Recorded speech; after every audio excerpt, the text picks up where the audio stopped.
Ladies and gentlemen, today Monday, 27th October 2025, Mazi Nnmadi Kanu have arrived to court, and also we have to listen to what Mazi Nnmadi Kanu said concerning Nigeria fake news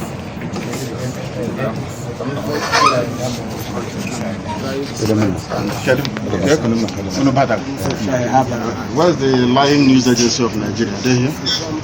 Those liars and deceivers, are they here? That distort the news. You don't know what law is. You don't know what justice is. Where's the news agency of Nigeria? What are they? You don't know that God is a God of justice. You don't know that? That God in heaven is a God of justice. You don't know that?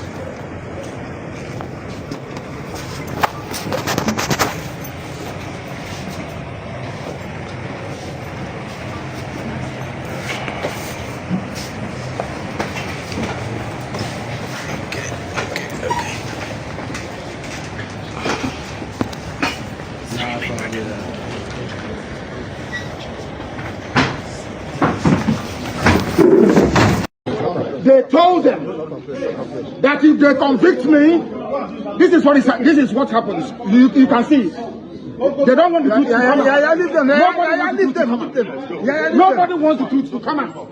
Nobody wants the truth to come out. Bitanyago said today, for the simple reason that she has no jurisdiction to try me.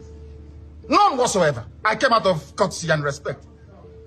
She stands recused from my case and cannot try my case.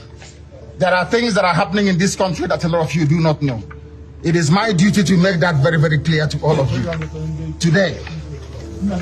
Because the lies are too much.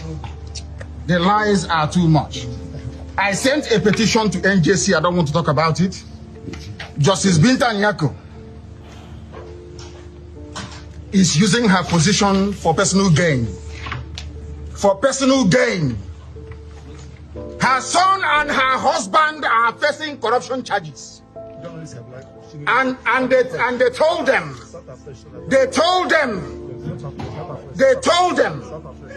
that if they convict me, this is what happens. You can see it. They don't want the truth to come out. Nobody wants the truth to come out. Nobody wants the truth to come out. Nobody wants the truth to come out in Nigeria. That's the problem. Who is that person? Corruption charges. They sent her to my case so they can release or smoothen the pathway for the husband and the son. They are facing. It doesn't matter if they off it. In a corrupt society, that's what happens. They are very, very corrupt. There is a breach of judicial oath. They have violated the judicial oath. They have shown bias according to Supreme Court. They are biased against me. Supreme Court said so. And that is why what is happening in the judgments and rulings concerning me has been happening. So, disobedience to superior court orders. Supreme Court said you are biased. You are against this man. You should not have revoked his bail.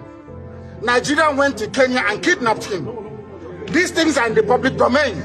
Why therefore are they insisting on trying me? A court order was entered. In that very court order, it was said very clearly and succinctly that she is no more. No. That she is no more going to try me. Why are they insisting? Why are they insisting? I ask. Because they have no case against me. They have no case against me, and they know it. We should have adjourned the case synergized. What's the way forward? Well, there's no way this case could have gone on anywhere. Because in the first place, the court had lost jurisdiction to sit over this case since September last year. So we came here today on a limited appearance.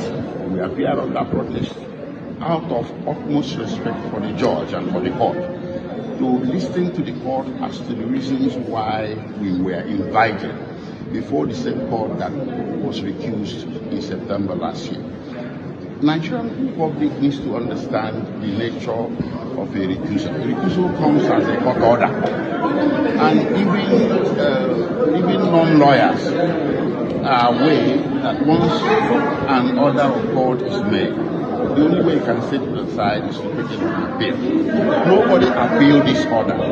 The order is extant and subsisting, still valid, And we were invited today to be informed about some memo from the Chief Judge that we don't even have a copy of the memo. So our submission on the record is that the court stands recused until that order is set aside. Now, sir, the judge, Justice Peter Yako, has adjourned this case, saying that what is the implication for your client? Well, saying that is a word of indefinite adjournment. So she has no business, the court, like I said before, even having the case for her today. So adjourning it, Senator or not, really, it doesn't apply. But remember that we had requested this adjournment Senator last year, but it wasn't granted. So what happens next?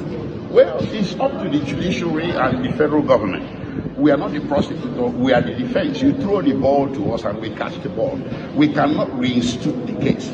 Let them do the right thing. Our client recused the judge and the judge consented to the recusal through a coroner. So we await the day that this case will be recalendared before a new judge to try it. We are not afraid of trial, but we are afraid of injustice. Anybody standing in trial or coming to try me is a terrorist. That's what their law says. Section what? As simple as that. Section 2, subsection 3F of Terrorism Prevention and Prohibition Act. That's what it says. Any court considered to try me is committed an act of terrorism. Yes. Very clear. You cannot violate a treaty that Nigeria entered into and then come to try that very person is not done anywhere in the world. So you must be aware of that. So that is why there is all these ridiculous delays. That is what Supreme Court said. I did not jump bail. My home was invaded. They came to kill me and I survived. They came to Kenya to kidnap me, brought me back to this country and seeking to try me, which the law says cannot happen. You cannot violate a treaty that Nigeria entered into and then hope to stand on that illegality to conduct a trial is not done anywhere in the world. I'm having my case.